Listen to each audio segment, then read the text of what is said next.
aún se queda en casa debido a que se queda sin su compañero de juegos y amigo. Quizás ahora se sienta muy inseguro, así que trata de pasar tiempo de calidad con él o con ella.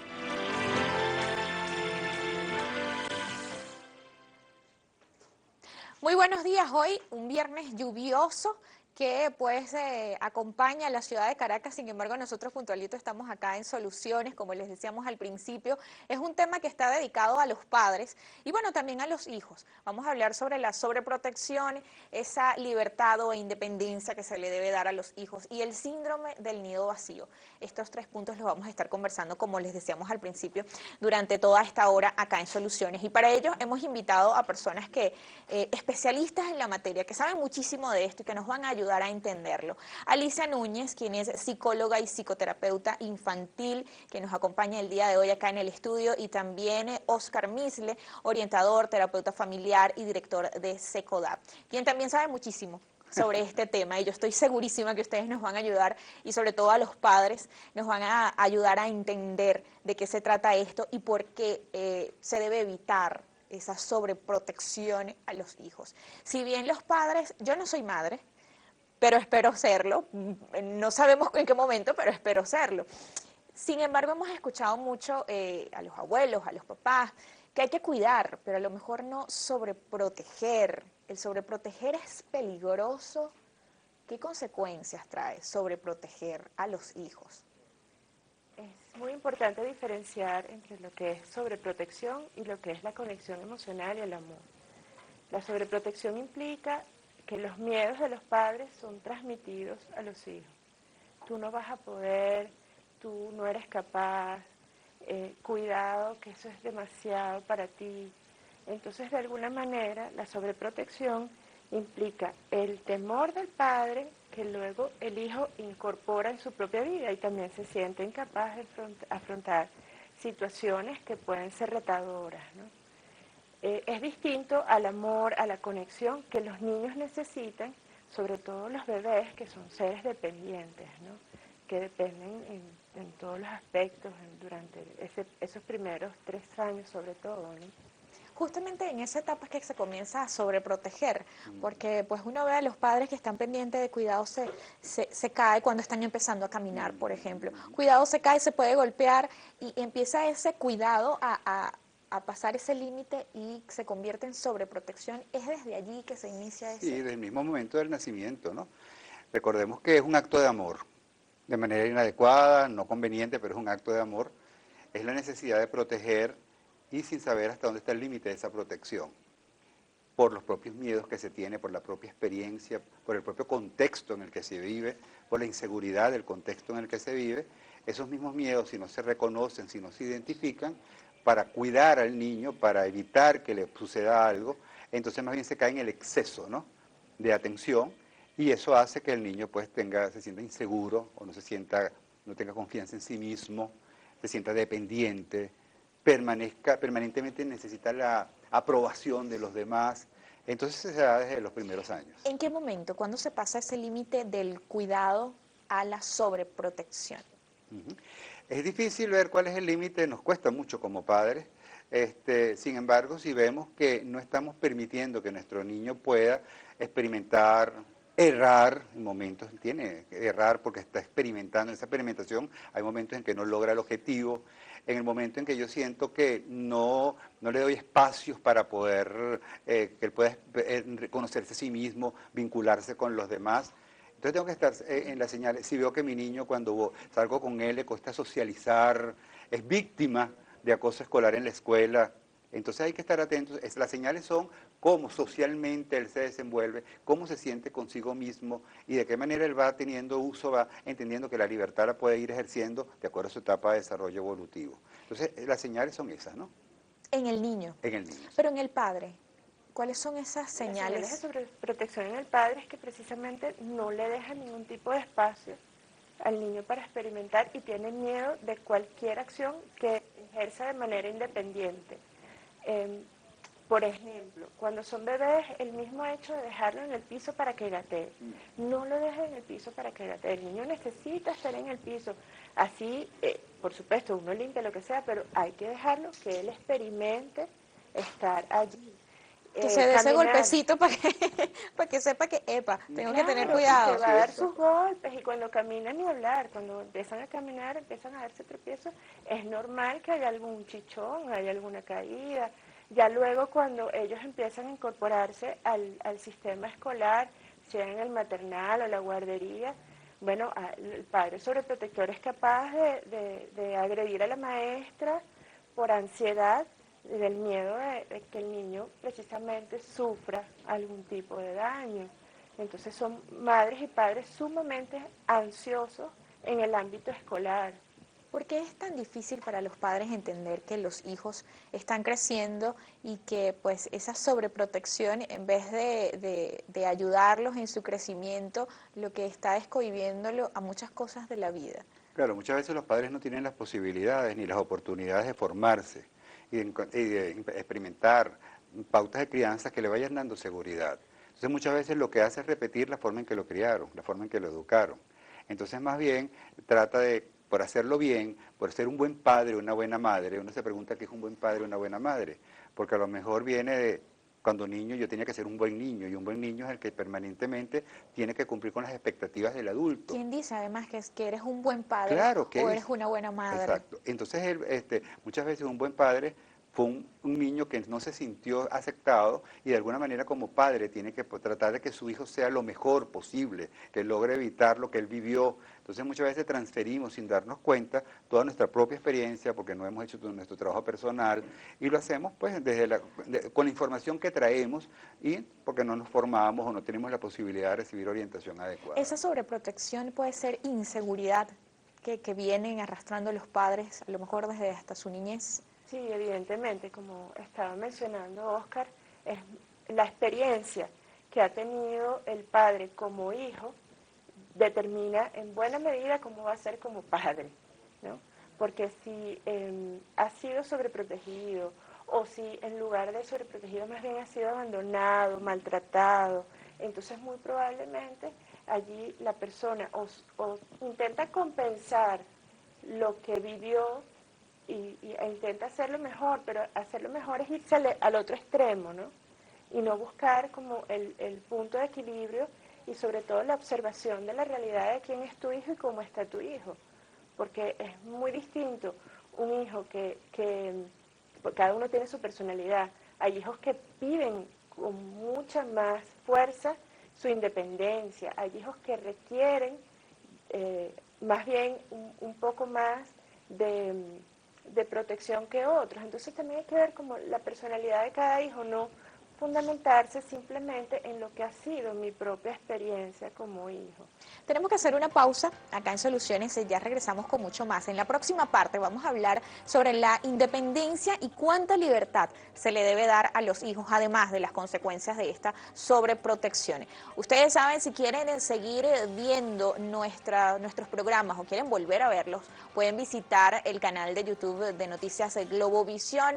Allí también van a poder revisar más de lo que fue esta conversación o de lo que es esta conversación sobre la sobreprotección, la libertad e independencia de los hijos y el nido vacío. Ya regresamos. ¿Sabías que los padres que están más propensos a sufrir del síndrome del nido vacío son aquellos a los que les resultó difícil dejar su casa, con un matrimonio infeliz o inestable, aquellos a los que cualquier cambio les parece estresante, que se hicieron cargo de sus hijos a tiempo completo sin tener un trabajo aparte, incluso esos padres que se preocupan demasiado de que sus hijos no estén listos para la responsabilidad de vivir por su cuenta?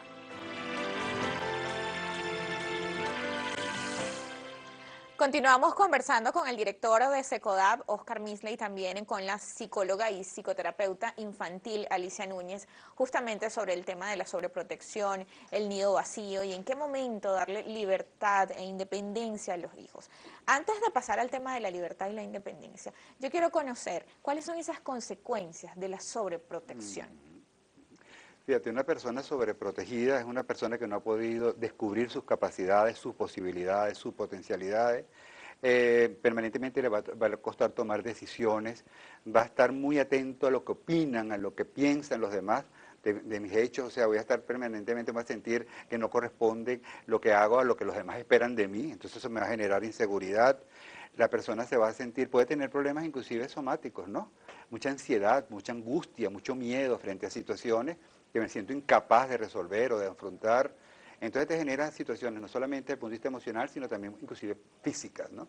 Crecen con esas inseguridades Sí, así es. y las pueden repetir después cuando son Sí, padres. en la edad adulta, en la adolescencia, en la edad adulta se repiten evidentemente. Por ejemplo, en la adolescencia que está el proceso de elección vocacional, ¿no?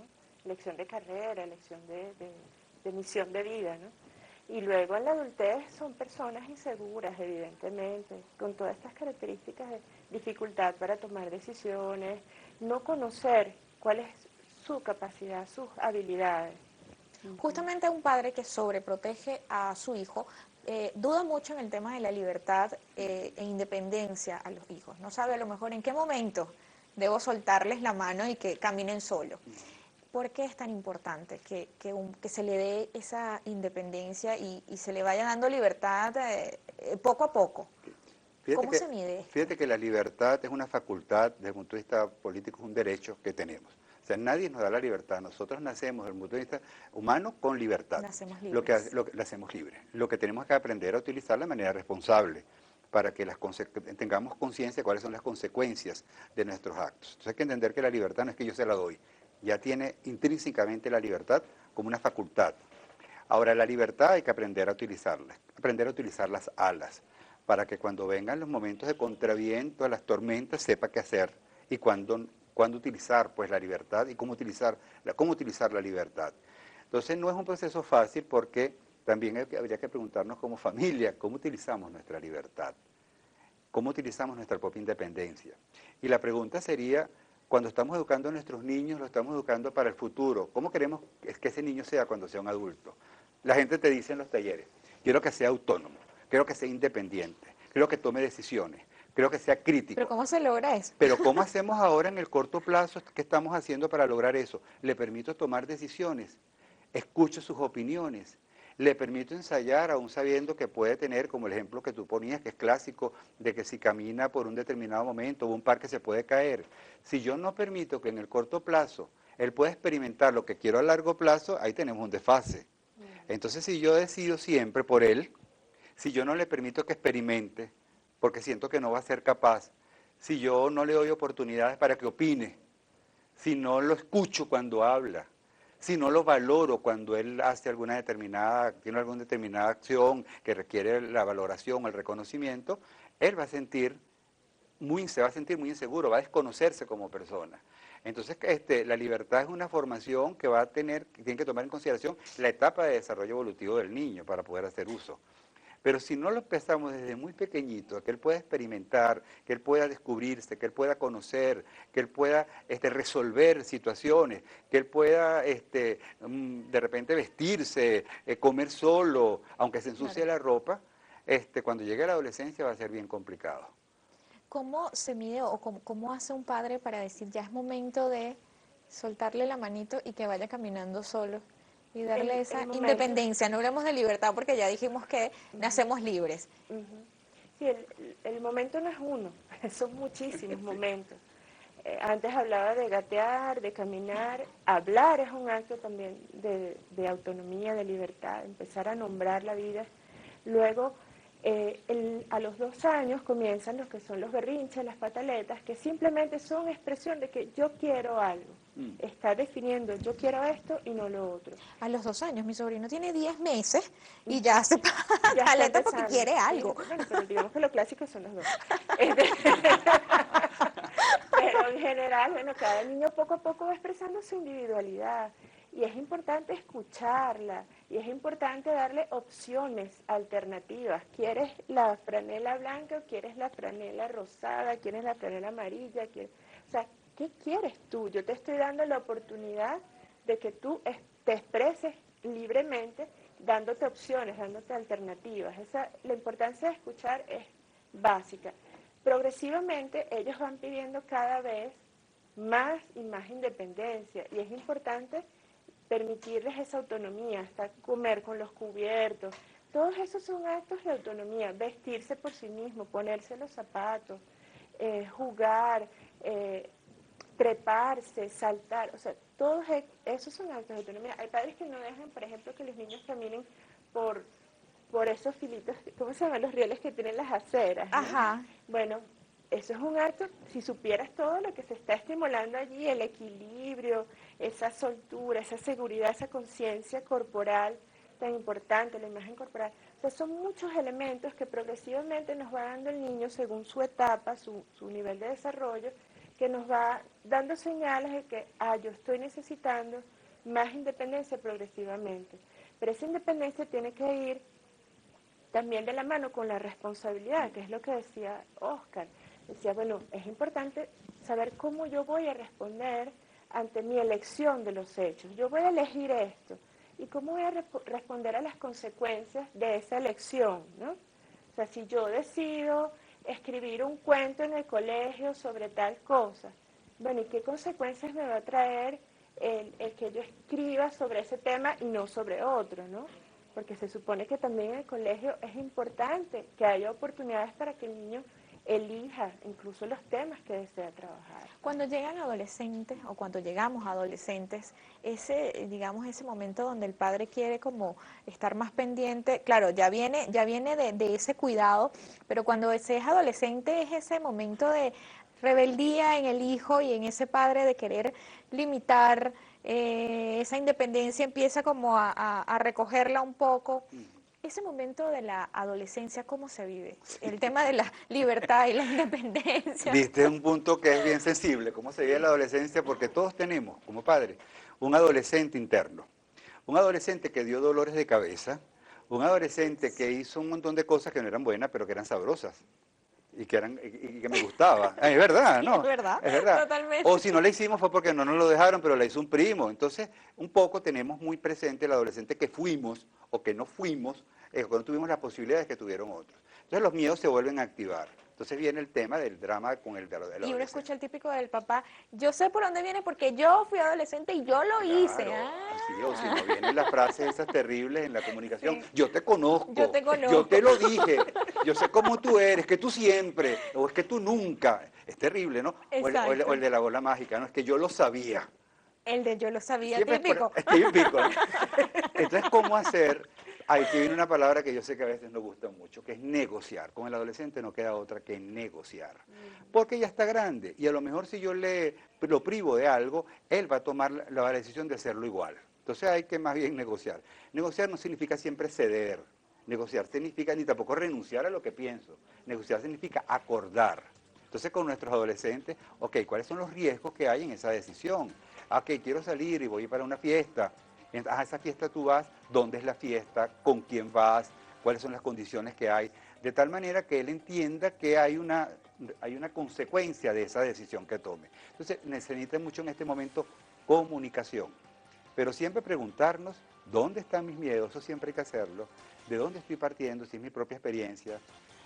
Si debo permitir que asuma riesgo, pero ¿dónde está la protección? Entonces hay que tener mucho cuidado. Si yo digo que voy a ir a la fiesta, ¿dónde es la fiesta? Como decía anteriormente, ¿con quién vas? ¿Con quién se viene?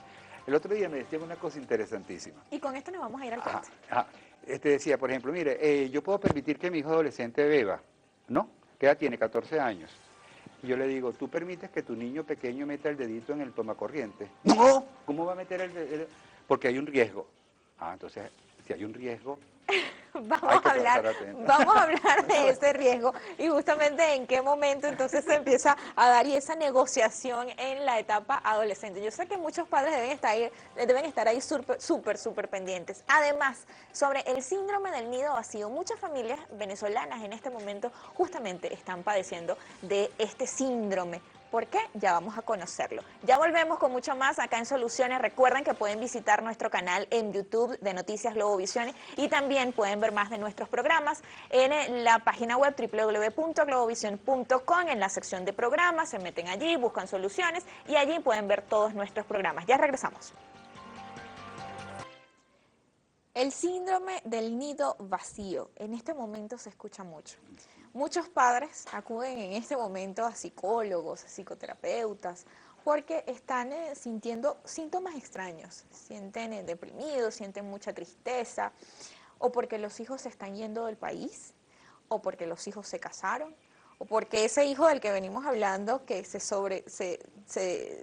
sobreprotegimos cuando estaba muy pequeño, o no dialogamos y no negociamos cuando estaba adolescente, en este momento decidió casarse y se fue, o se cambió de universidad y se fue, o decidió ir a trabajar en otro país. ¿Qué está pasando en este momento? Es muy importante precisamente tener la certeza de que a tus hijos les has dado las herramientas fundamentales para ellos poder desenvolverse en la vida. Por eso no basta precisamente con la educación formal, sino justamente todo lo que es el vínculo, las relaciones sociales y el autoconocimiento de ese joven es lo que le va a permitir desenvolverse adecuadamente. Entonces, este síndrome del nido vacío necesariamente tiene que ir acompañado de un proceso en el que los padres también crezcan. Uno va creciendo con sus hijos, va aprendiendo cada vez más precisamente a confiar en ellos, a darles más independencia, más seguridad para ellos desenvolverse en el ámbito social, académico, etcétera. Oscar, pero definamos qué es el nido vacío, el síndrome del El nido vacío. síndrome del nido vacío es precisamente toda esa serie de sentimientos, toda esa serie de emociones que se detonan, que se activan cuando el hijo sale de la casa, cuando el niño abandona, o el hijo abandona el nido. Esa sensación de una transición que tengo que vivir es un duelo, el nido vacío es un duelo, de que aquellos que formaron parte de la casa, con quien convivimos, con quien nos vinculamos, a quien veíamos todos los días, de repente ya no está. Y esa sensación deja un vacío interno que va a ser proporcional, fíjate qué importante esto, a cómo yo estoy viviendo mi proyecto de vida. Porque si yo como padre o como madre, pasa mucho con la madre, viví en función de mis hijos, lo único que yo tenía eran mis hijos, no tenía otros proyectos, no realizaba otras actividades, no desarrollé otras áreas, por lo tanto la soledad va a ser mayor porque no voy a sentir que lo único donde estaba centrado nuestro amor, ya no está. Entonces, todos vivimos de alguna manera, cuando nuestros hijos se van de la casa, un duelo. Todos vivimos un duelo. Ese duelo produce rabia, ese duelo produce tristeza, ese duelo produce negación, ese duelo produce alivio, porque, no, tú entonces racionalmente dices, ya está grande, es hora de que se independice. Pero el corazón no siempre está de la mano de la razón.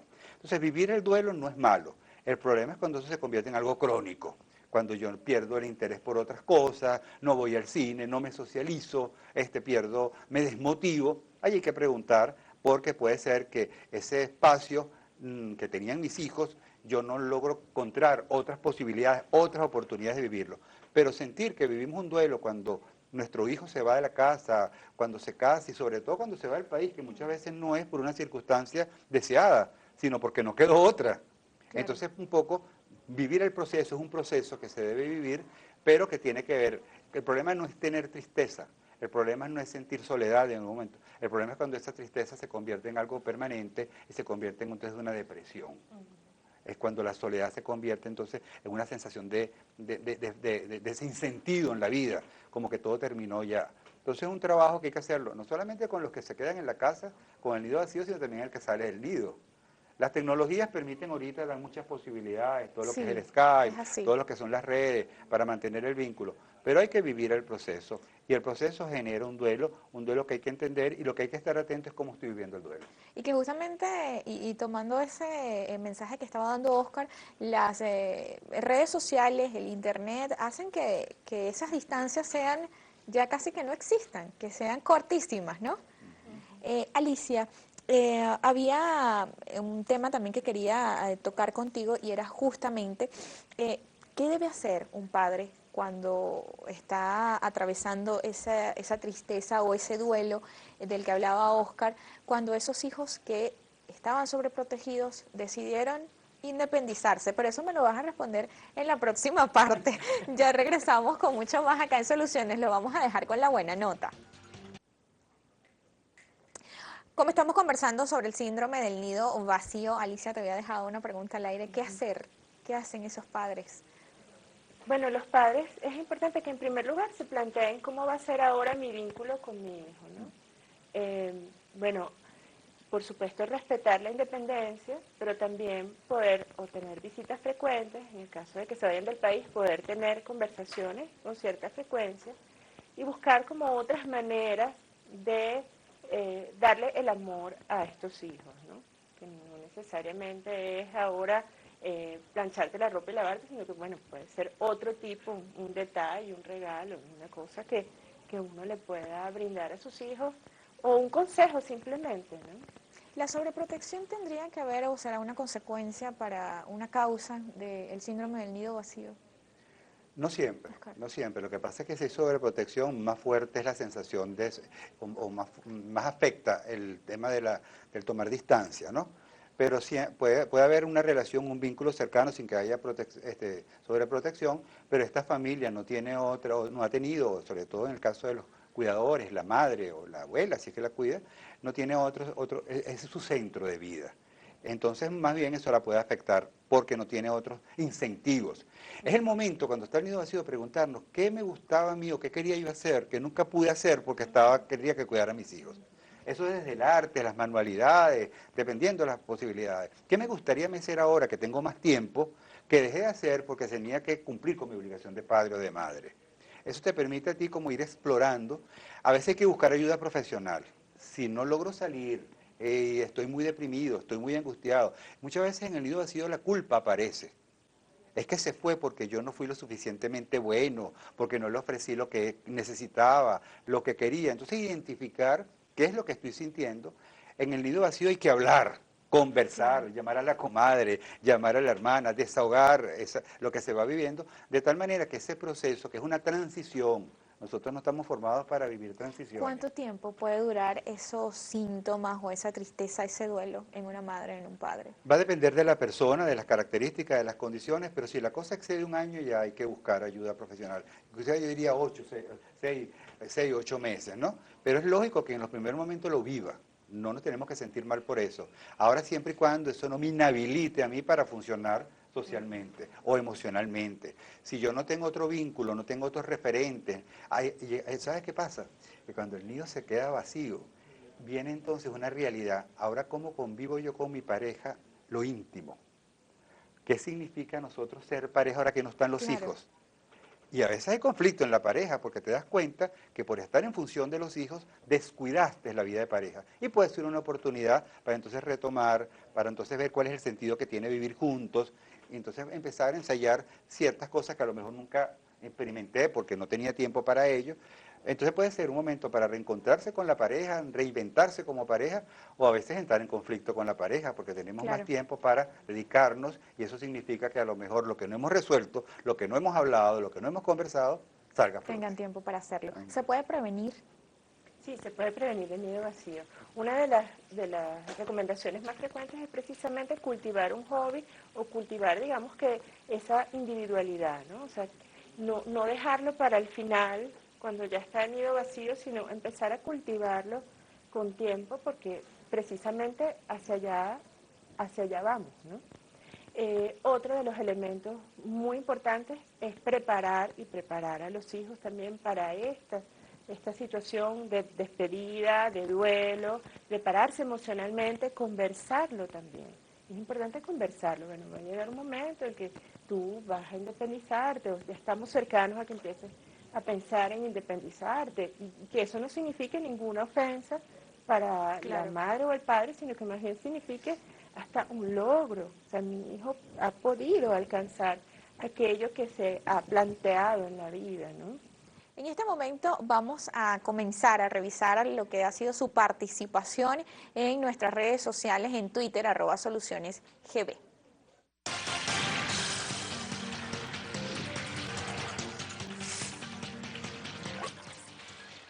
Yoleida Lezama nos pregunta: mi hijo es autista de 4 años y lo protejo mucho porque no me dirá si le pegan o le hacen algo en el preescolar. Pasa mucho con los hijos que tienen alguna diversidad funcional, alguna característica particular, una condición específica, que los padres tienen miedo de que no tenga las herramientas para que cuando esté socializando en otros espacios pueda poner límites. Eso pasa porque tiene una condición distinta a los otros niños. Lo que hay primero que preguntarse es cómo estoy viviendo yo ese niño distinto, cómo siento ese hijo diferente. Si realmente lo he logrado aceptar o ha llegado a asimilar que es distinto y que tiene unas condiciones diferentes. Lo que hay que hacer es ver cómo trabajo en equipo con el colegio o con la escuela, de tal manera de un poco no necesariamente poner y avisarle a los niños que tienen este niño qué características tiene, pero sí trabajar todo el tema de la solidaridad, de la aceptación, del respeto hacia el otro dentro de la dinámica escolar. Es una oportunidad. Entonces, hablando con la maestra, para que la maestra esté atenta, porque ciertamente los niños que tienen algún tipo de discapacidad o de condición distinta, no siempre es discapacidad, suelen ser víctimas de bullying o acoso escolar. Claro. Ciertamente, eso no es una... Pero entonces son momentos oportunos para trabajar qué significa la diversidad o el trabajar con el que es distinto o qué significa la inclusión. Entonces puede ser una oportunidad ese niño para que ese tema, porque todos somos diversos, no solamente este niño que tiene autismo, sino otros niños que tienen condiciones diferentes. Entonces más bien, primero preguntarme cómo me siento con mi hijo, dónde están mis miedos, dónde están mis temores, y un poco ver cómo lo puedo acompañar y crear un espacio de diálogo, de encuentro y además de articulación, de trabajo en equipo con el colegio. A otra persona, Norca E. Hernández R. dice, mi niño tiene graves problemas de concentración en el colegio, no presta atención en clases, ayuda. Alicia. Wow. Un niño que tiene, digamos que, dificultades de atención, evidentemente que lo más recomendable es que acuda a un especialista para realmente saber si es que hay problemas de atención o es que no le interesan las clases, así de sencillo. Porque puede ser que la metodología que se utiliza en el colegio no sea tampoco la más adecuada para que los niños realmente aprendan, y no solamente aprendan con reglas, sino que aprendan divirtiéndose, ¿no? Entonces hay que llevar a un especialista que pueda evaluar el caso. Otra persona dice, Ana Galatro, ¿qué hacer cuando la sobreprotección incapacita a una persona al extremo de no querer ser independiente? Cuando incapacita a una persona. Incapacita la sobreprotección a una persona. La persona, estamos hablando, depende de la persona que edad tiene, dice, no dice. ¿Qué hacer cuando la sobreprotección... No dice. No dice. ¿Qué hacer cuando la sobreprotección incapacita a una persona al extremo de no querer ser independiente? Claro, cuando una persona se siente no tiene capacidad para poder vivir su autonomía, su independencia, tomar decisiones en lo concreto, ¿no? Depender siempre de la opinión de los demás, dependiendo de la edad. Si es un niño, tú puedes acompañar, pero se puede buscar orientación profesional. Porque si ya la persona pierde la capacidad de poder conectarse consigo mismo, conectarse con los demás y tomar soluciones y no ser productiva desde el punto de vista afectivo y social, hay que buscar apoyo. Hicimos una encuesta a nuestros seguidores en Twitter, en @solucionesgb, ¿está sufriendo del nido vacío? Y 71% respondió que sí, no respondió un 29%. Sus recomendaciones, rapidito, a ese 71% de personas que dijeron que sí están sufriendo del síndrome vacío. Alicia. Que vivan su experiencia de duelo, es algo normal, es algo natural, que abracen sus emociones, que aprendan a contenerse, a consolarse, que aprendan también a recuperar sus proyectos que habían postergado como consecuencia de ser madre o ser padre, que aprendan a conectarse con el amor a los hijos de otra manera, sabiendo que han crecido, que son independientes, y que también sean capaces de darse amor, ese amor sea de pareja o individualmente también. Oscar. Buscar las oportunidades y las posibilidades de comunicarse, las redes sociales los permiten, el Skype, que permita que sintamos que estamos presentes, aunque no esté físicamente, esa presencia sigue afectiva. Un poco identificar en uno qué es lo que realmente quiero con mi vida en este momento, quiero reconocer y entender y confiar, sobre todo, creo que es la palabra, que lo que yo le pude aportar a mi hijo, las herramientas que le di, las va a poner en práctica ahora, es cuando va a dar el salto a la madurez, es cuando va a dar el salto a la adultez. El adulto que se queda en casa con papá y mamá no deja de ser un adolescente. Muchísimas gracias Alicia Núñez, psicóloga y psicoterapeuta infantil. Oscar Misle, también agradecidos con tu presencia el día de hoy, director de SECODAD, orientador, terapeuta familiar. Muchísimas gracias a todos ustedes por habernos acompañado el día de hoy en Soluciones. Yo me despido hasta el próximo lunes, que pasen un feliz fin de semana. Los vamos a dejar con este trabajo que realizó nuestro equipo de producción, recomendaciones para ese 71% de padres que nos respondieron a través de nuestra cuenta en Twitter que están sufriendo o están padeciendo el síndrome del nido vacío. Chao, chao.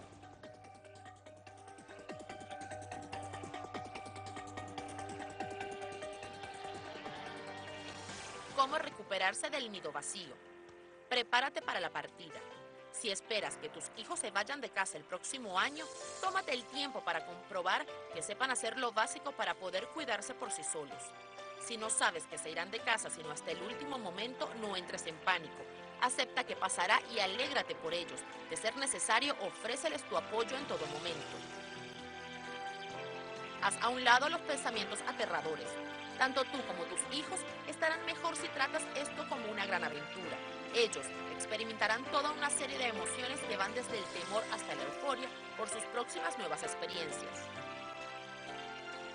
Analiza las formas en las que puedas mantenerte en contacto con tus hijos. Mantener comunicación constante es importante para conservar un sentido de unidad familiar y para estar al tanto de sus vidas. Acepta la ayuda. Si descubres que realmente no lo estás superando y que tienes un profundo sentimiento de vacío, tristeza o incapacidad para volver a tu vida normal luego de que tus hijos se hayan ido de la casa, es importante que consigas ayuda. Comienza a enfocarte en tus propias necesidades. La forma en la que elijas percibir este cambio influirá en tus sentimientos y en tu enfoque. Si lo ves como un enorme agujero, te sentirás mucho más deprimido que si eligieras verlo como una gran oportunidad para revivir algunos de tus propios intereses y pasatiempos.